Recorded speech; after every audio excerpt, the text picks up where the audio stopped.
احنا اللي اتاكل بعقلنا حلاوه. لا وكمان عجبتنا خالص وجودنا فيها قوي. الفاطميين وعلى غير عاده اي حد حكم مصر عرفوا يرسموا البهجه على وشوش المصريين. فمعظم الحاجات والتقاليد اللي فعلا بتفرحنا هي تراث فاطمي، زي العيديه وموائد الرحمن، كحك العيد، وحلاوه المولد. النهارده المولد يا بيه.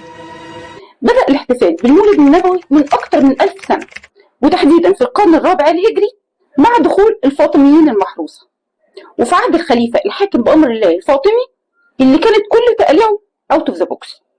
كان يوم المولد النبوي بيخرج في موكب كبير جدا، هو والمدام بتاعته اللي كانت بتلبس دايما فستان أبيض، أما هو فكان بيبقى ماسك سيفه وراكب على حصانه. فلما شاف صناع الحلويات في مصر موكب الخليفة فقال لك ما تفوتناش دي، فاخترعوا فكرة لحلاوة المولد على شكل عروسة وفارس راكب حصان. وعلشان تعرف ان التطبيل للحاكم ده من زمن الزمن، فتخيل كانوا امتى بيوزعوها. كانوا بيوزعوا العروسة والحصان اثناء مرور الموكب بتاع الحاكم. المصري معروف بجبروته، بس الصراحة شاطرين قوي، عرفوا ياكلوا بعقله حلاوة. لكن رواية الحاكم بأمر الله الفاطمي ما بتخلص. ففي رواية تانية قال لك ان الحاكم بأمر الله الفاطمي منع الاحتفالات طول السنة. اللي عرف يمنع الملوخية عننا مش هيعرف يمنع شوية احتفالات.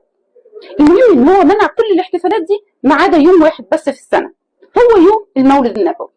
فاستغل المصريين المناسبة دي احسن استغلال، وعملوا فيها حفلات الزفاف الخاصة بيهم. فبقى الفارس اللي على حصانه العريس، العروسة وهي العروسة. وما كانش وقتها الاحتفال بالمولد النبوي يوم 12 ربيع الاول، ده كانوا بيبدأوا الاحتفالات من اواخر شهر صفر واوائل شهر ربيع الاول، ولحد يوم 12 تبدأ بقى الاحتفالات الرئيسية. وفي اليوم ده كانوا بيخرجوا حوالي 300 صينية حلويات.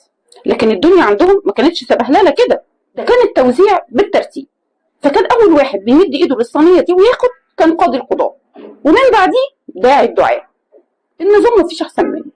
ومن بعدهم قراء القرآن الكريم وأئمة المساجد والقائمين على الأضرحة. وبعدين كلهم يجتمعوا لصلاة الظهر ويتوجهوا لجامع الأزهر لقراءة القرآن وختمه. وبعدها يخرجوا بقيادة قاضي القضاء، أول واحد كان الحلويات، لقصر الخليفة اللي كان بيبص عليهم من شرفة القصر ويحييهم. ويبدأ الخطباء في إلقاء الخطب والثناء على رسول الله صلى الله عليه وسلم وعلى آل البيت. وطبعا ما كانوش بينسوا بالدعاء للخليفة بالرشاد والسداد. بصراحة كده ومن الآخر ما كانش حاجة بترضي المصريين إلا الحلويات. فعندك مثلا نابليون بونابرت لما جه واحتل مصر، كان المصريين عندهم حالة من النكد والفقر رهيبة تحت الحكم العثماني، والطغيان اللي شافوه من بكوات المماليك. ومن كتر النكد كانت قلت قوي الاحتفالات بالمولد النبوي وقتها. وزاد الطينة بلة لما دخل كمان نابليون بونابرت الأزهر بالأحذية والأحصنة. ولكن نابليون كان داهية برضه، عرف مدخلنا وعرف ياكل بدماغنا حلاوة، وفكر ازاي يراضي المصريين. فراح قال لهم ده انا بحترم معتقدات المسلمين وعادات المصريين، وامر بعمل حفلة كبيرة للاحتفال بالمولد النبوي. ومش بس بقى وزع لهم حلاوة، لا ده جود عليها كمان، وعمل لهم استعراضات لفرق الموسيقى العسكرية والعاب نارية. وكمان جاب لك بقى الفنان الكسندر كولين علشان يعمل لوحة يخلد فيها الاحتفال الجامد ده.